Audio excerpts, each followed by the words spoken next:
Hello, my wonderful, beautiful friends. Welcome back to r/Entitled People, where people think that rules do not apply to them and they can do no wrong. Guys, before we dive into the stories today, take a look at this. A girl has her hair draped over the back of her airplane seat. Imagine having to deal with this on a flight. Well, this person in this video did, and they are having none of it.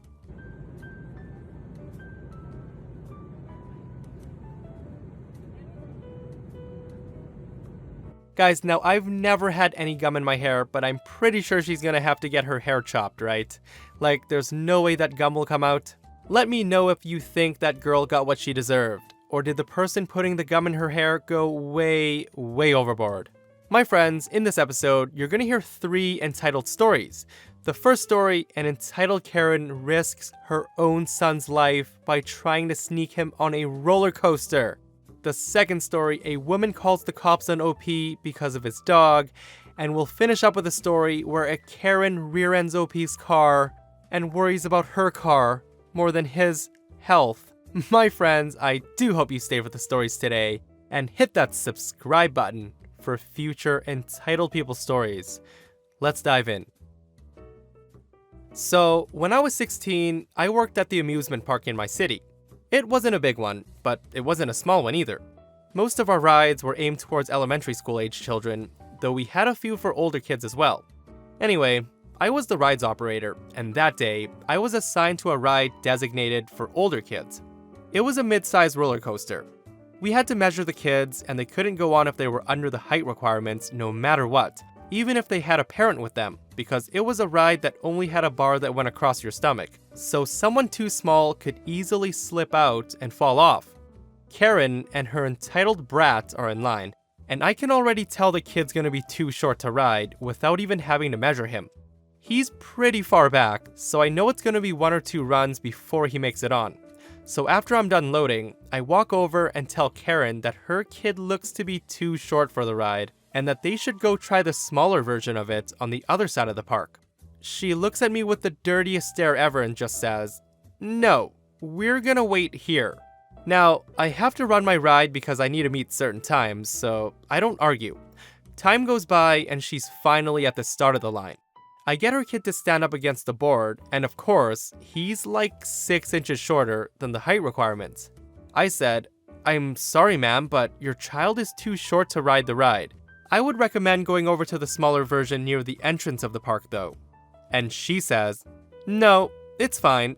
I'm with him. I'll hold on to him." She tries to shove me out of the way, but I'm standing my ground and said, "Ma'am, I'm really sorry, but we don't allow people under the height limit to ride the ride. The safeties we have on it won't hold someone too small, and your kid could easily fall out of it and get seriously injured." She then asked to speak to my manager. I get asked that quite a lot by parents, so it's nothing new.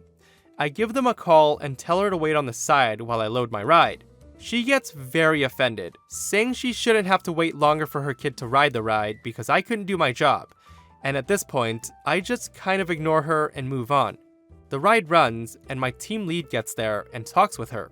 He tells her that he's really sorry, but that I'm right. Her child cannot ride this ride. Now, at this point, her son is throwing a tantrum. And I mean he's rolling on the concrete like a piece of bacon in a frying pan. I'm trying my hardest not to laugh at this point, and people around me are just speechless. Anyways, my lead apologizes, offers her a skip the line ticket for the ride he's allowed to go on at the entrance, and leaves. Karen's trying to calm down her son and starts talking to him. He gets up, all smiling and happy, and stands next to the gates, watching me. Now, I'm not thinking too much of it at this point, so I start loading my ride again, which has a significantly less busy line, and I have a couple of empty seats on it. As I'm doing my security checks and getting ready to run it, Karen taps me on the shoulder and thanks me for my help, which I found extremely odd. I turn around to tell her that it's really no problem, and she starts apologizing and telling me that she shouldn't have acted that way, blah blah blah. I'm completely stunned. Not really sure how to react, but I tell her it's no problem and to enjoy the rest of her day. I look back at my ride and realize that her son is not standing next to the fence anymore. I'm starting to get weird vibes. I look around for him, and he's not anywhere to be seen. I look at Karen again, who has her phone out with her camera pointing at the ride, and that's when I knew. I take my keys out and start walking towards it. I knew damn well that her kid had snuck on.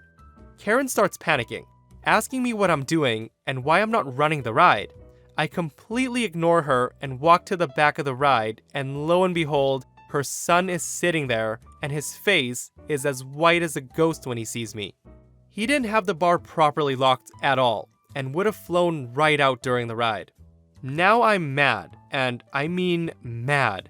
I just look at him and very sternly tell him to get off my ride. I mean, I don't even know how he managed to get on in the first place, but I grab him and put him down, and he starts sprinting towards his mom crying. As he's running, he trips and falls down on his face, and when he gets up, his nose is all bloody and his knees are skinned, and that's when I knew I was completely and utterly screwed. Karen starts screaming like a banshee at the sight, and as I'm running towards the kid to make sure he's not dead and try to help him up, she runs towards me and slaps me hard across my face and starts yelling for security. I'm absolutely and completely stunned at this point, holding my face and trying not to get overly emotional. Some security guards must have heard her screaming at the top of her lungs because they came running, and the exchange goes something like this. The security guard says, "What's going on here?" Karen says, "This girl assaulted my son. She threw him off the ride onto the pavement. I demand she gets fired now." Did she really want them to believe that I just threw her kid from 10 feet away from where he was sitting? The boy says, "It's true. She punched me too." Karen then says, "You need to arrest her. She's mentally unstable. Who does this?" I'm just dumbfounded at this point. My lead gets to the ride and asks what the heck is going on, and I tell him everything that happened between sobs. There's one thing that Karen forgot to take into account though. There were like 15 people on the ride, and about 10 more in line who saw everything. So they just tell my lead and the security guards what happened, and Karen quickly realized her error, and she started running with her kid in tow as soon as she saw people asking other guests questions. They caught her pretty quickly, and I pressed assault charges against her. Needless to say, I handed in my resignation the same day. Okay, so let me get this straight. Karen was told twice, once by OP and another time by OP's lead, that her son can easily fall out and possibly suffer severe injuries if he doesn't meet height requirements, and she still lets him sneak onto the ride. Guys, we gotta give her a round of applause for being the best parent ever. I'm so glad OP caught the kid sneaking on when he did though. I'd much rather see Karen's kid flopping on the concrete like bacon in a pan, instead of being an egg that just went splat. Oh my goodness, I bet this happens so often at amusement parks too. So, many years ago, I was living in a beautiful sunny southern state. I had a cute little house that was completely fenced in. 5-foot fence at the front, 8-foot fence on the sides, and a 10-foot long chain link fence in the back. I also worked from home. My office was my patio, unless it was raining. So my dog Sari usually kept me company. She was a German Shepherd and Rottweiler mix. At a year old, she was a big girl at 120 pounds. She was generally very sweet and kind, but protective. She was well trained, but also had a knack for disappearing to play with her animal friends, so I kept her on a chain too if we were outside. High school kids in the area had the tendency to use the alleyway behind my house to get to and from school. Most would stop and say hi to Sari and give her attention, and she loved it. I honestly didn't mind. But one day, I noticed that anytime Sari was outside alone, some kids would rattle the back fence, throw things at her, and scream and yell at Sari. The kids would run off before I could see who they were. In case things got worse, I bought some security cameras and brought Sari with me anytime I went inside when the kids would be around. One day, I had to grab some work in the house and left Sari outside, just for a moment. From inside, I heard the fence rattle, and then heard Sari yelp in pain. I rushed outside just in time to see a kid try to throw a rock at Sari, along with some other kids, and I was pissed. As I rushed over to Sari, I calmly asked them, "Did it ever occur to you why I keep my dog chained in a fenced yard?" Then, I unhooked her. Sari ran at my back fence and climbed over it. The kids started running down the alley with Sari right behind them, barking away. I let her go about half a block, then whistled for her. She came trotting back all happy as can be. A couple hours later, one of the kids came back with his mother. His mother screamed, "You had your dog attack my son. He was only having a fun time. He's just a boy and you scared him. It was just a joke. You had no right to do that. I'm calling the police and having that dog shot." I literally could not get a word in. She then starts to threaten me, so I called the police. The operator could hear her plain as day, even though she was at least 40 feet from me. The police showed up in about 5 minutes in 2 cars. I guess they were in the area. 4 officers, all very nice guys. 2 officers came to talk to me, and the other 2 talked to the parent and her son. She never stopped screaming and cussing. I explained what happened and showed the video to the officers. I showed all of Sari's vets and training paperwork, and I filed a report and asked to press charges. The 3 of us and Sari, who's on a leash, go outside towards the other group. We were about 10 feet from them when Sari suddenly cuts in front of me to stop me and starts growling. The skin around her face went tight, making it look like a hair-covered skull, and the hair on her back raises up. The mom screams, "See? That dog needs to be put down. It's crazy." I called back one of the officers that I'd been talking to. He didn't want to come too close as Sari's showing large teeth, so I moved back towards my house. As quietly as I could, I told the officer that either the parent or the kid has a gun. That's why Sari's getting protective, and it's happened several times before. I guess to be on the safe side, or to shut me up, he decided to search the parent and the kid. The parent had an unregistered gun, and the kid had a 6-inch switchblade, which is not legal in my state. They got nailed for carrying a concealed weapon, being in possession of a firearm while on probation, resisting arrest, and a couple of other charges. The parent never stopped screaming the entire time this happened, and while being driven away. I don't think that's how the parent or the kid expected to end the day, but I enjoyed it. Even better, I never saw her or her kid again, and the kid stopped harassing Sari. Guys, I am so glad that OP's dog was well trained. I couldn't imagine what the parent and the kid would have done if OP's dog got hostile and charged at them. I can't believe both the parent and her son showed up to OP's house with weapons. Like, what are they gonna do?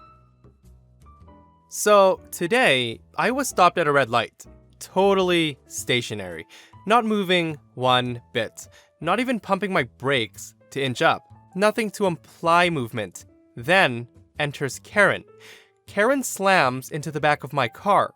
The initial shock wears off, but I'm still well in a panic attack and I find my phone and call 911. I step out of my car and go around the back to see what I'm working with, and then Karen gets out of her car. I'm expecting her to say she's sorry, or an, "Oh my god, are you alright?" But nope, she greets me with, "You didn't call the police already, did you?" I tell her that's who I'm on the phone with, and she says, "No, don't do that." I'm just like, yeah, okay, and go back to speaking with the dispatcher. They had asked the severity of the accident, and I begin explaining to them what I'm seeing, which is basically a big jumble of plastics and hunks and chunks, but I honestly don't know what's from where and that the entire logo from her car is sitting on the ledge thingy of my bumper. Karen apparently was upset that I was not upset at how badly she messed up her car. She starts screaming at me saying, "Look at my car. My car is worse. Look how bad my car is." I simply said, "Ma'am, you hit me." And she keeps on screaming as I go sit back in my car. By the time the cops get there, my nose is bleeding, my chest hurts, and my head is pounding. They call an ambulance because they think I'm severely injured, but in actuality, I just have chronic migraines and chronic nosebleeds, and having a panic attack will cause one. So the EMTs are checking me out, and I'm trying to explain that I'm fine and just sore and panicking. As I'm speaking with EMTs, I hear Karen screaming about how I don't need medical help, and that I'm fine, and she didn't even hit me that hard, etc., etc., and that they should be checking on her. She didn't say anything else, at least not that I could hear after that. Thankfully, my car is built like a brick, so it could probably be repaired with a plunger and a Sharpie. It's literally got like 3 dents. But her whole front bumper was destroyed. Guys, imagine being that entitled, that you don't own up to your own mistakes and don't apologize, but instead turn the tables to make it become about yourself. And that, my friends, brings us to another end of our /entitled people. Guys, if you missed the last episode, a Karen and her friends get tricked into spending $5,000 at a restaurant, and then she demands half off. Oh my goodness. Guys, check it out if you haven't, and I'll see you guys in the next one. I love you.